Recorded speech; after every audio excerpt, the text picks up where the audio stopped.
Hi there, and welcome to Upcycled Adulting, my YouTube channel where I help you upcycle your real life into your best life. My name is Cassie Feld, and I am the founder, CEO, and head coach at Upcycled Adulting. And I am talking about something that is really, really important to me, and that is self love.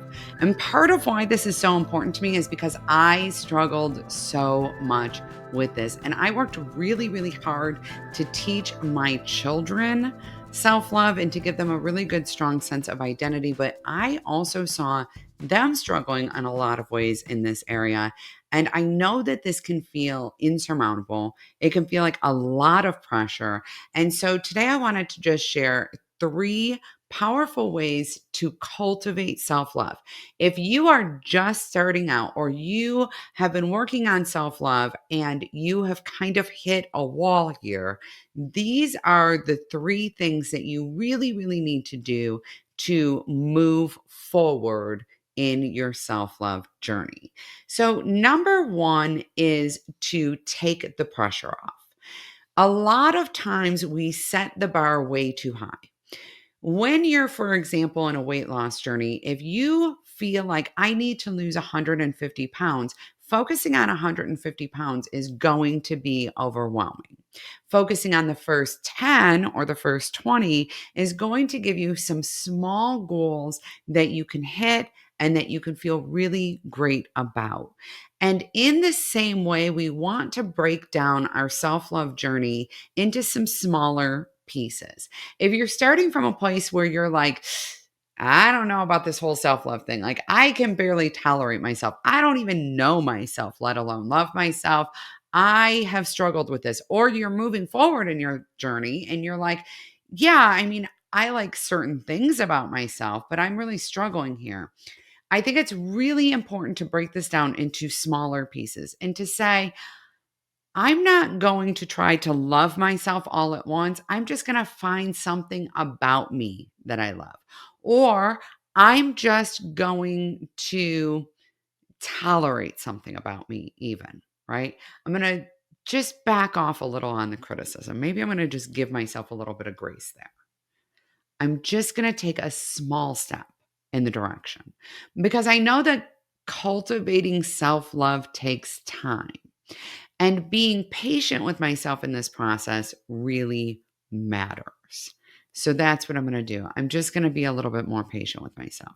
Even something as small as I'm going to create an affirmation that I am becoming more patient with myself is a huge step in the right direction. Rather than saying, I'm going to love myself, I'm just going to do this, saying, I'm just going to tell myself every day that I am becoming more patient with myself. It starts to give us some space to really work on self love. The second thing that you need to do if you're cultivating self love is to be very mindful of things in your life that bring you shame or that create feelings of self rejection.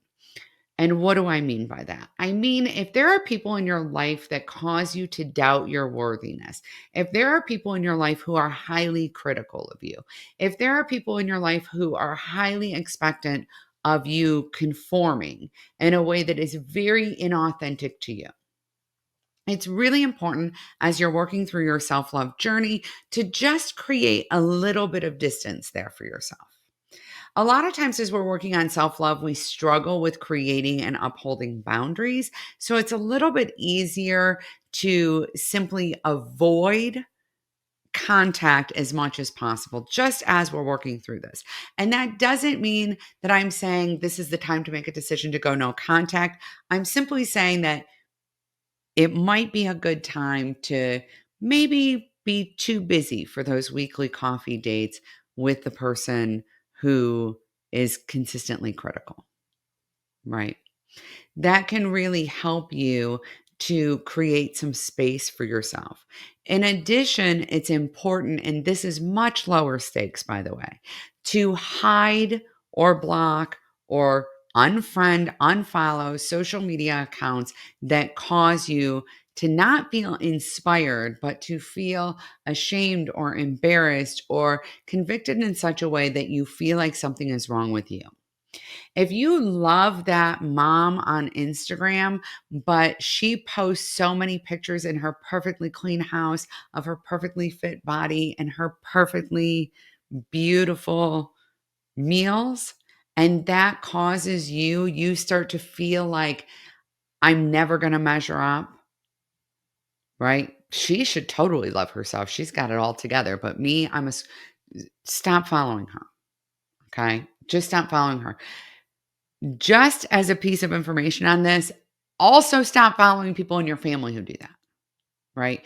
Many times I have blocked or hidden people in my family because this is what was happening. And I was like, okay, one, I know that that's not true. That's not what your life actually looks like. Two, that is freaking me out, right? That's filling me with self doubt and self judgment. It's important as we're working through this process in particular to start insulating ourselves a little bit from those outside influences that, as we discussed in the Why You Struggle with Self Love video, those outside influences that are actually creating this self love barrier, that are causing this internal judgment and this need to conform that is creating a rift between you and yourself, right? So we really need to minimize our exposure there. Number three is it's really important to build evidence of your awesomeness. And I understand that some of you might be like, "Ooh, this one is tough." But this is the thing that I often tell people to just start here. Start here because it can be difficult to block people or to pull contact away from people who are causing us to feel ashamed or in judgment of ourselves or disconnected from ourselves when we inside in some way believe that we deserve that, right? When we are struggling, we sometimes our brain is looking for that feedback because it's a habit. It's a mental habit. And so we need to start making a shift. And one of the best ways to do this is to look for your awesomeness. So even if you are not a person who journals, just keeping a notebook where you write down 5 things. We're going to start with 5, y'all. Okay. The more the better, but 5 things that you like about yourself. Maybe you need to start with 5 things I can tolerate about myself. 5 things each day, every single day. We're going to write down these 5 things. They're going to be different every day. They can be very, very specific because sometimes that's really helpful. They can be about your appearance, about your personality, about your anything to do with you. What they are not going to be about is what other people think of you or what you do for other people, right? Now, it could be I am kind and caring, all right? But where we want to be careful is in saying things like, other people think that I am kind and caring. If you want to say, I'm a devoted mom, awesome. That's about you. If you say other people think I'm a devoted mom, that's where the problem lies. So we really want to make these the things we think about ourselves, not being concerned about what other people think about ourselves. And don't be afraid to put things on your awesomeness list that might be things that kind of annoy other people or that other people have told you to change. That started to happen for me as I was doing this much further into the process. As I got pretty far into this process and I started to kind of run out of the top layer things, I actually started to think about the things that I like about myself that other people don't necessarily like about me, right? I'm a little socially awkward and I hate small talk. And when I go to a party or a get together, a lot of times I like to find another person who wants to have more meaningful, big conversations, right? I find another person who's really interested in talking about psychology or neuroscience or the microbiome, who's not freaked out to talk about that. maybe who has a fascination with cults or serial killers, because, guilty pleasures, right? Or true crime. I like to find other people who want to have a bigger conversation. And I like to connect with them like that. For so many years, I tried so hard to not be that way. For so many years, I was like, this is something that's wrong with me. I'm socially awkward and I'm weird because I can't make small talk. And as I went through this process, I started to think, wait a minute, maybe that's not a bad thing. Because I also, by the way, love that in other people.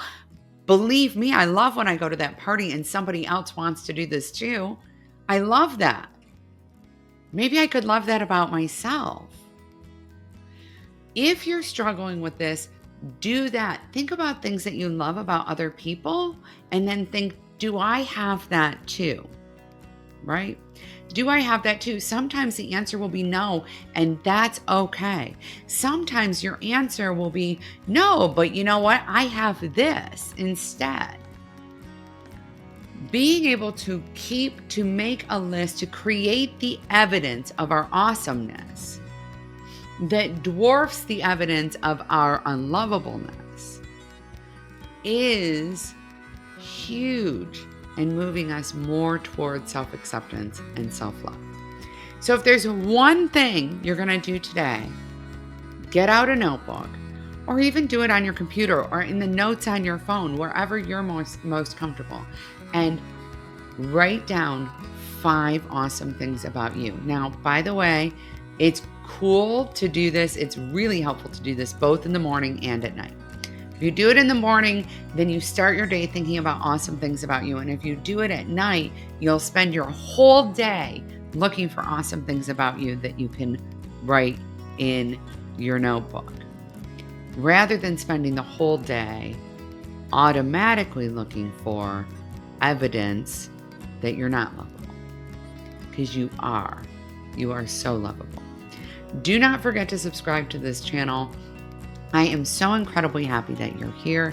You might not know it yet, but I do know that you are absolutely amazing and you deserve to live the life you've been dreaming of. Bye, everyone.